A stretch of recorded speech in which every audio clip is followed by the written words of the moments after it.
पूरा शरीर का जो ब्लड है वो उल्टी में बाहर आ जाता है। फिर उसको ब्लड लगाओ कम से कम 5-6। दिख रहा है इतना बड़ा ये अल्सर है। अल्सर इतना बड़ा इंजेक्शन लगवाओ तो 2 दिन बाद इंजेक्शन लगाने दर्द में आराम मिल जाता है।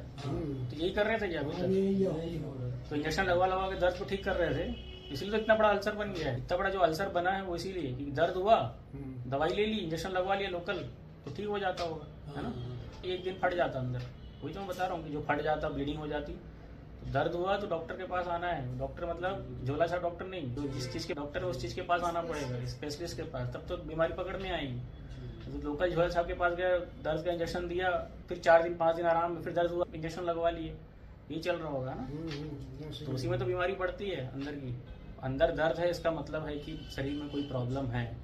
प्रॉब्लम को समझेंगे तब तो ठीक होगा। दर्द की खाली दवाई ले लेने से दर्द तो ठीक हो जाएगा, ये अंदर की बीमारी थोड़ी ठीक होती है। जहाँ पे दर्द है, जिस चीज़ के स्पेशलिस्ट उसके पास मिलना बहुत जरूरी है। तो अंदर की बीमारी बढ़ेगी और एक दिन आएगा कि वो फोड़ फाड़ मचाएगी। सही काम किया कि एकदम टाइम पे आ गए, नहीं तो वो जानलेवा होती है। अल्सर है, बहुत जानलेवा रहती है, फट जाती है। तो ऑपरेशन टाइम पे हो गया ऑपरेशन तो ही बचता है आदमी, नहीं तो उसमें फटने के बाद तो चांसेस बचने के बहुत कम रहते हैं। और समझ जाओ खर्चा कम से कम 4 लाख 5 लाख रुपए तक होता है उसमें।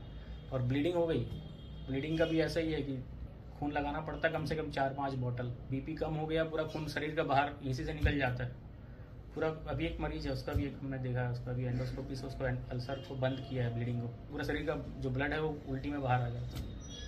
फिर उसको ब्लड लगाओ कम से कम 5-6, आईसीयू में रखो। किडनी विडनी भी जाम हो जाती है, फेफड़ों में पूरा उल्टी, जब इतनी ज़्यादा उल्टी होती है तो फिर फेफड़ों में ब्लड चला जाता है, फिर वेंटिलेटरी सपोर्ट में रखना पड़ता है। तो सारी चीज़ें हैं, बहुत मुश्किल रहता है, बट सही टाइम पे आ गए हो तुम लोग, समझदार हो।